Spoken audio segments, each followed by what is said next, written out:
આજના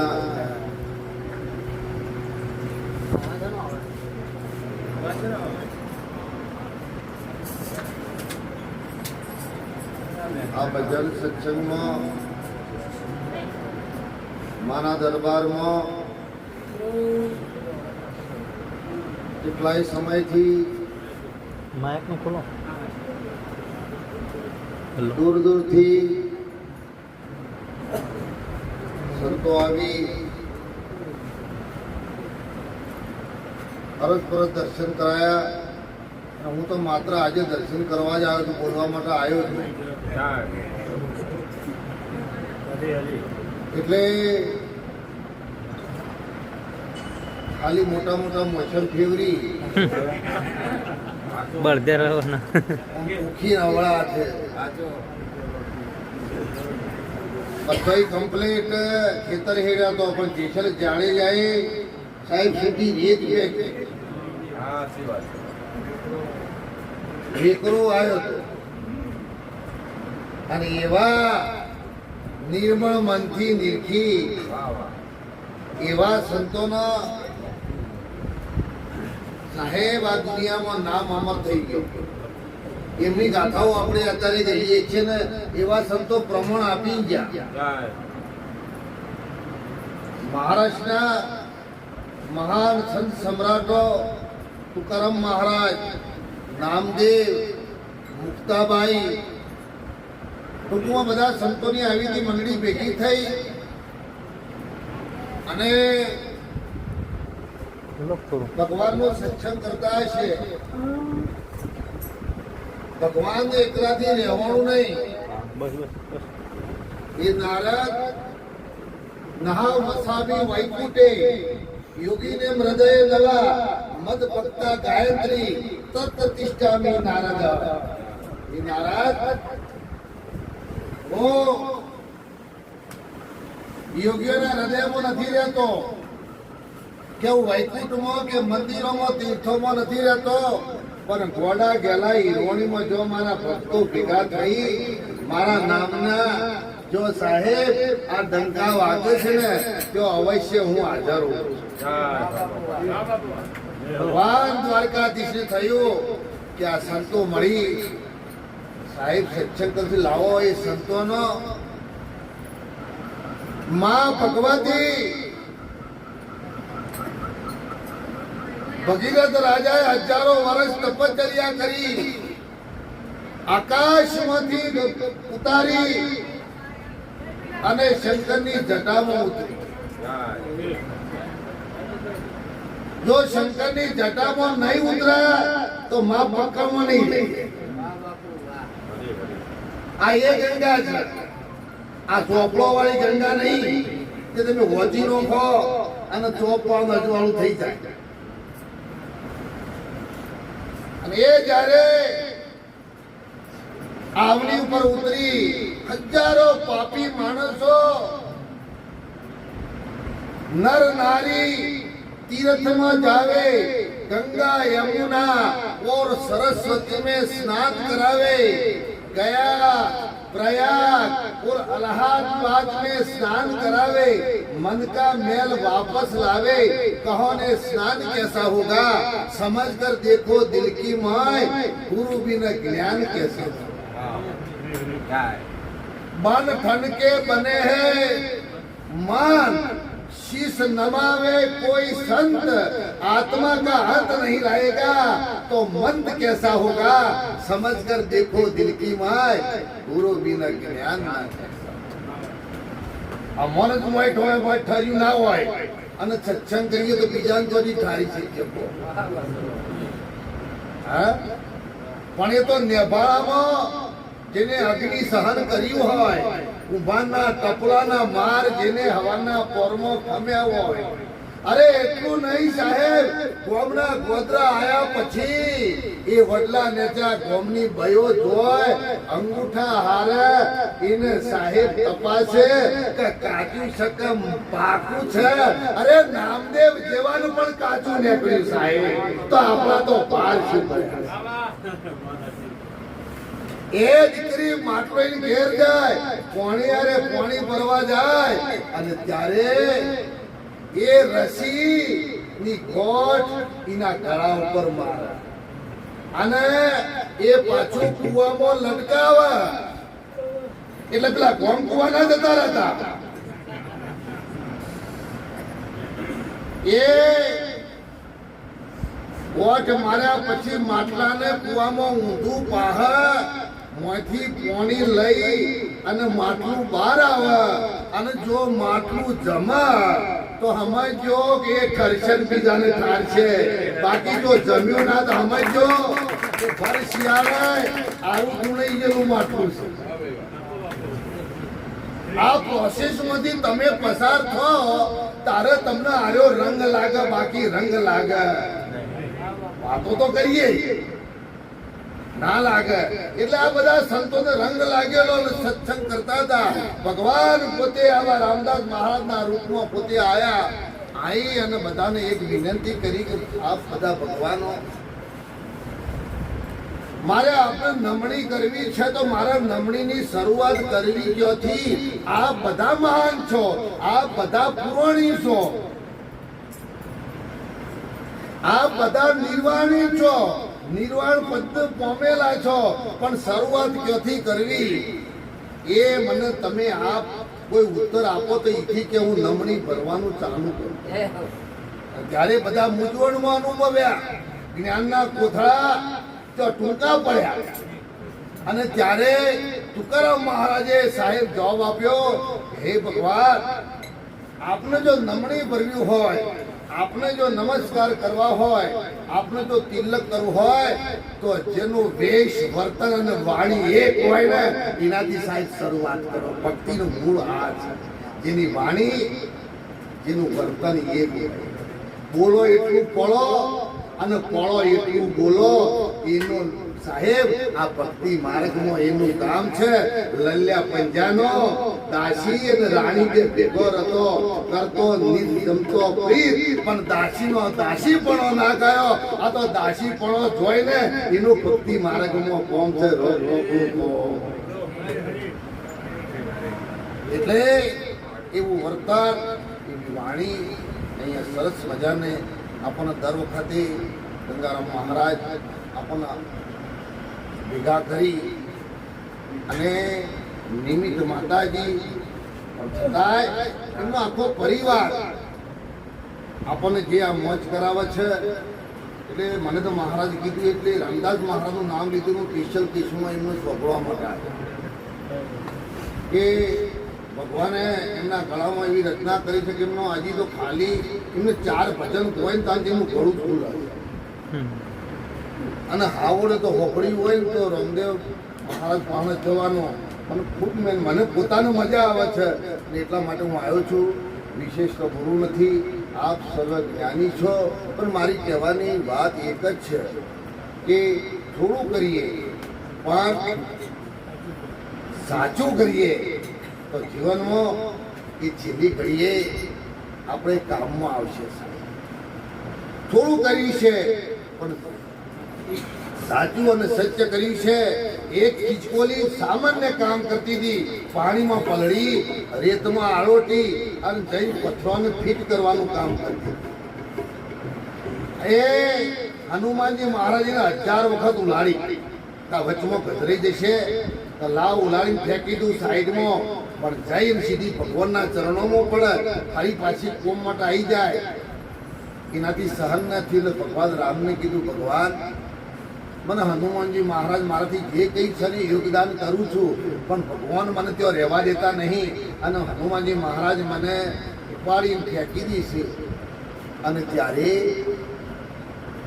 આ દુનિયામાં ટુકડા કરનાર મેં અનેક જોયા છે, પણ થયેલા ટુકડાને જોડનાર તો કોઈ આવા સંત બિરલા જોયા છે.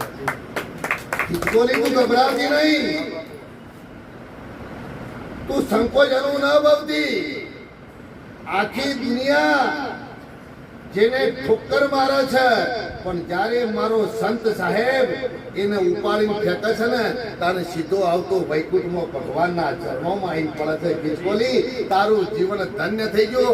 હનુમાનજી જેવા જે મહારાજ જે દાસ ભક્તિને વરેલા છે, એને જ્યારે ઉચકે ને, તાને તે જીવ રામના ચરણ સિવાય બીજી કોઈ જગ્યાએ જઈ શકતો નથી. એટલે આપણે બધા આ જોડવાનું કામ કરીએ છીએ.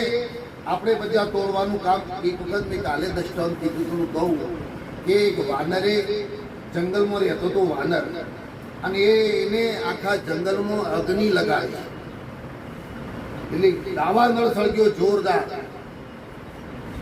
બધા પંખી પોતે ભયથી મુક્ત થઈ અને પોતપોતાના ઠેકાણા થઈ ગયા. જેમ જનક આખી જનકપુરી લાગી સળગી તો બધા પોતપોતાની જોડીઓ લઈ નાઠા. એ તો વાતો કરી છે ને બાપ ભગોળવાનો હાલ ગઈ હોય આવત એ ઉભા રહો આપણે તેના ગુરુ મહારાજ આયા આવો તો દર્શન કરી લઈએ. એટલે સાહેબ, આ દુનિયા મોતથી ડરે છે, અને મોત એ આ સંતોથી ડરે છે. તો સો મેની ડિફરન્સ છે સાહેબ. દુનિયા ભગવાનને શોધવા માટે મંદિરોમાં તીર્થોમાં જાય છે, અને ભગવાન શામળીઓ આવા સંતોના હૃદયમાં બિરાજમાન છે સાહેબ. બધા ભાગ્યા છતાંય એક નાનું પક્ષી ચકલી એ જોડે તળાવ છે, તળાવમાંથી ચોચમો પાણી લઈ અને આઈ જો અગ્નિ સળગતી હતી ને, તેઓ બે સોટા નોખા. એટલે પેલો વોદરો ખળખળાટ હસવા માંડ્યો, ચકલી, આ તારા બે છોટા પાણીથી કઈ અગ્નિ નહીં ઓલાય, તારી મહેનત માથા જશે. આ દુનિયા આવું કે છે તમને. આ તો ઓલવવાનો માર્ગ છે, આ સળગાવવાનો માર્ગ નથી. સળગાવવાનો માર્ગ એ સંસારીઓનો છે સાહેબ. ચકલી એ પછી જવાબ આપ્યો કે વાનર, તમારી વાત સાચી છે, મારા બે ટીપા પાણીથી કોઈ અગ્નિ ઓલવવાનો નહીં. પણ જ્યારે આ દુનિયામાં કોઈ સાહેબ ઇતિહાસ લખશે ને, તારે ઇતિહાસના ચોપડે નામ આવશે કે જંગલમાં અગ્નિ હળગાઈથી વનરભાઈને અને ઓલવવા માટે કોશિશ કરી હતી એક ચકલી. એમાં ઓલવવામાં મારું નામ આવશે અને હળગાવવામાં તમારું નામ આવશે. એટલે કોઈ ઇતિહાસના ચોપડે આવું નામ ના આવે. આપણે ગુરુના સાહેબ આ દરબારમાં આવ્યા છીએ, એટલે કોઈ જગ્યાએ ઓલવવાનું કામ કરવું એ આપણી પહેલી ઉત્તમ ફરજ છે. આ ટૂંકા દ્રષ્ટાંતમાં તમે સમજી લેજો. 15 મિનિટના વોકળા વધ્યા છે, આગળ કશું બોલાય નહીં. આપણે બધા જ્ઞાની, તમે બધા જ્ઞાની છો. પણ એક જ વાત, સેવા સુમરન બંદગી કભો ન ખાલી જાય, સોનું પડ સાચ્યું તો અડધા બોલે. એક ઓઢા જામ હતો, ઓઢા જામ હતો. ભક્તિ એટલે કોઈ સામાન્ય વસ્તુ નથી સાહેબ.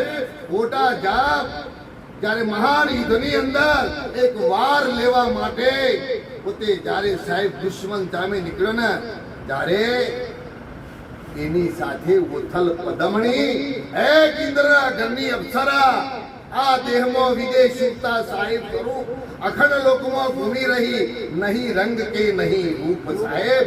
એવી અપ્સરા પરમાત્માએ સાહેબ આ પૃથ્વી લોક ઉપર મૂકી છે, આ દેહ ધારણ કર્યું. સરસ વાત કરી.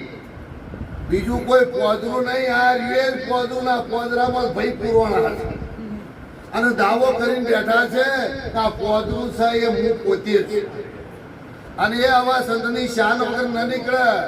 ટૂંકમાં જ્યારે રસ્તામાં જતા સહેજ સાહેબ ઓઢા જામ આલ્યો, અને પોતે સાહેબ મહાન શક્તિ જોગ માયા એ વખતે ઓથલ પદમના રૂપમાં માં ઓરડી વાળી થયો સાહેબ સરોવરના કોઠે બેઠી બેઠી આ જોઈ લેલી કે ડગ્યો છે, અને ડગ્યો છે ને સાહેબ, જો એની વારે ન ચડું ને તો તે પછી હું પોતે શક્તિ ન કહેવો. કે ઓઢા જામ કેમ ચારો કે મહાન સૈન્ય સામે ઝૂકવાનું છે, 300 મોઢીઓ પાછી વાળવાની છે, પણ ઘોડામાં જે બળ છે ને એ બળ હામું સૈન્ય જોઈ અને મારું આત્મા બળ અઢી રહ્યું છે, ડગી રહ્યું છે. મેરું તો ડગે પાનભાઈ, પણ જેના મનડા ડગે નહીં ભલે ને ભાગી પડા. જ્યારે સાહેબ ધરતી હલા પણ ધરો ના હલા, અને જે દાડા ધરો હલા ને એ દાડા સાહેબ જો ગુરુ મહારાજ સમર્થ હોય ને તો જ તમારી સહાય કરી શકે. દુનિયામાં બધા સંબંધોનો રસડો અને રશિયો તો ટૂંકી પડશે, સમજજો તમે. અને એ વખતે ઉથલ પદમે કીધું કે હું તારી સાથે છું. ખબર નથી કે આ પોતે નારી છે.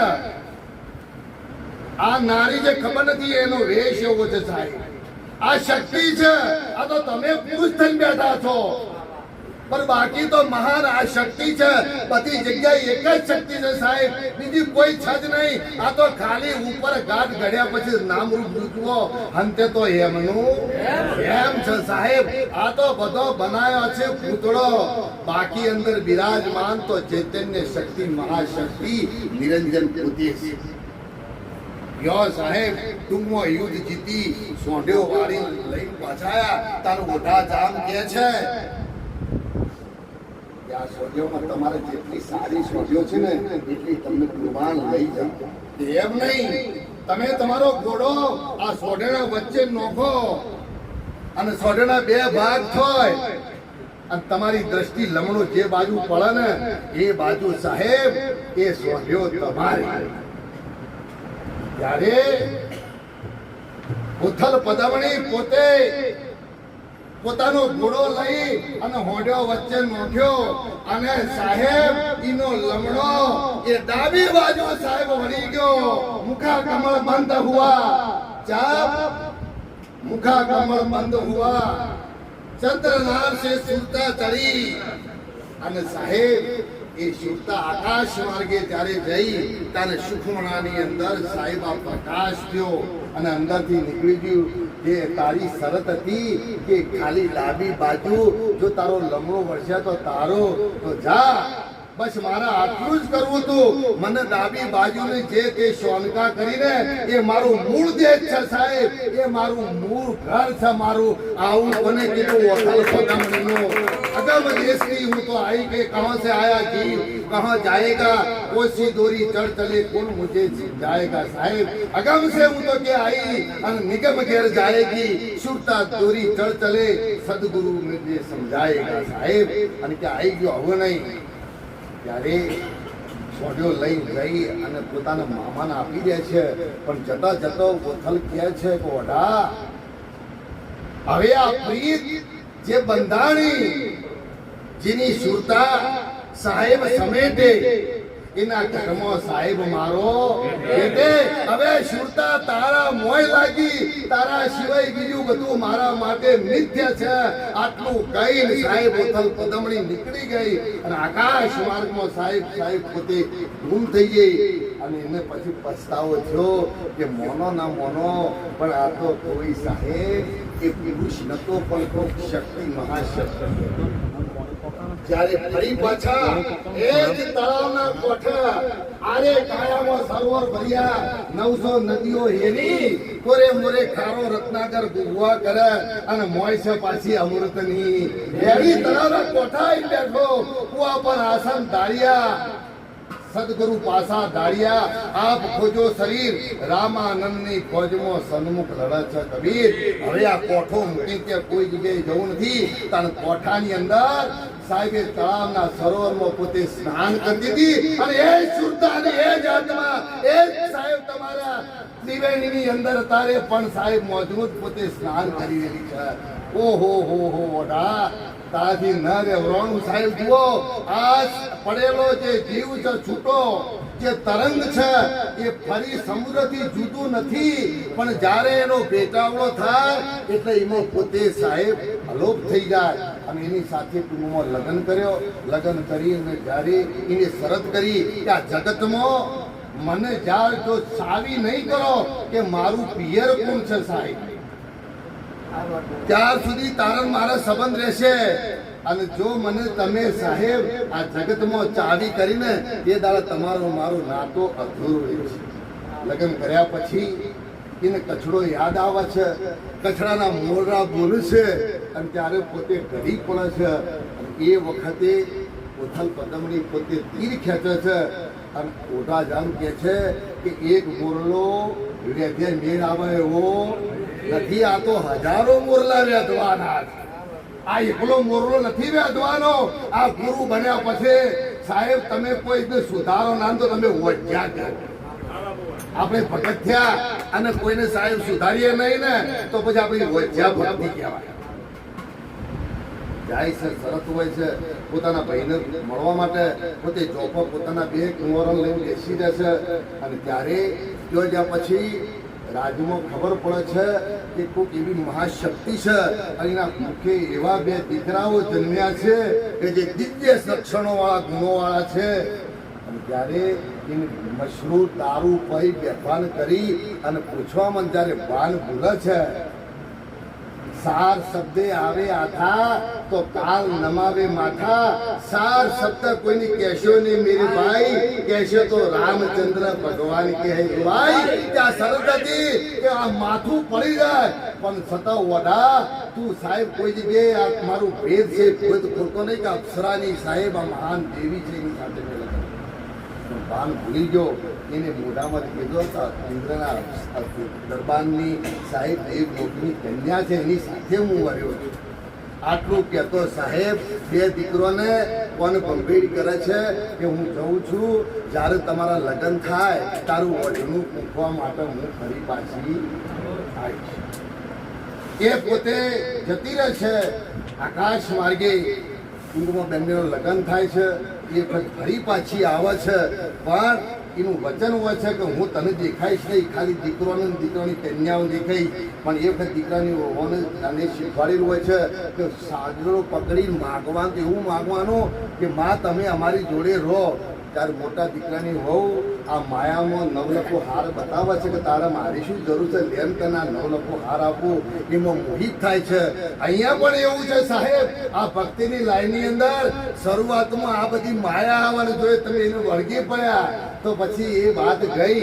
પણ નાના છોકરાની વહુ હોય છે એ પોતે કહે છે ના તમે અમારી સાથે રહો. એ ફરી વચન પાછું આવે છે. મારું કહેવાનો મતલબ વચને વર્યાથી વિશ્વથી ન્યારા. મોટા મોટો દોષ છે ને એ દ્રોહ એ ગુરુ દ્રોહ છે.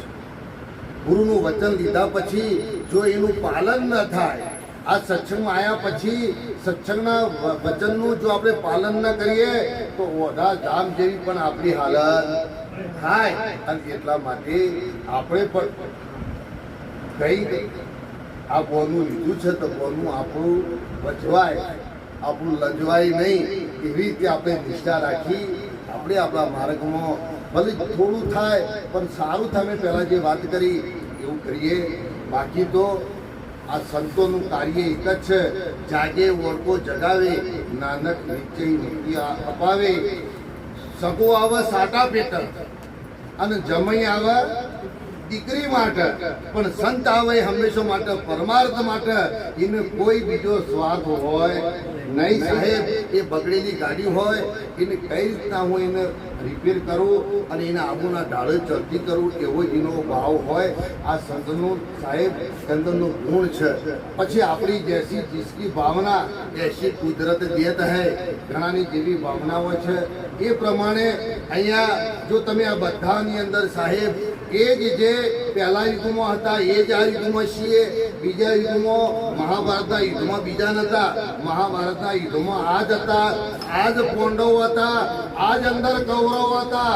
કૌરવ એટલે બીજા કોઈ નહીં. આ અંદર એલા વિષયો આપણા વિકારો છે, કૌરવો છે. અને અંદર એલા સાહેબ દાન, દયા, ઉપકાર, નામ, ધર્મ, વિશ્વાસ, વિવેક, વૈરાગ, સંયમ આ બધા છે પાંડવો છે સાહેબ. પાંડવોના લક્ષણો છે. હવે આપણે કયા પક્ષમાં લડવું છે એ આપણે જોવાનું. અને એટલા માટે ગુરુ મહારાજે સરસ વાત કરી છે, રામ નામ તમે રાખો હૃદયમાં, આ કાઢો કલમના કાજી રે.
આ બધો લોકેશન વચન સ્થિર, આ વચન સ્થિર, મન સ્થિર, પવન સ્થિર, ઓહમ સુહમ સ્થિર, આ બધું જ્યારે સ્થિર થાય અને ત્યારે અમારા વીરોએ સાહેબ સરસ ભજનનો અને એક ગરબી મોકા આવ્યો છે.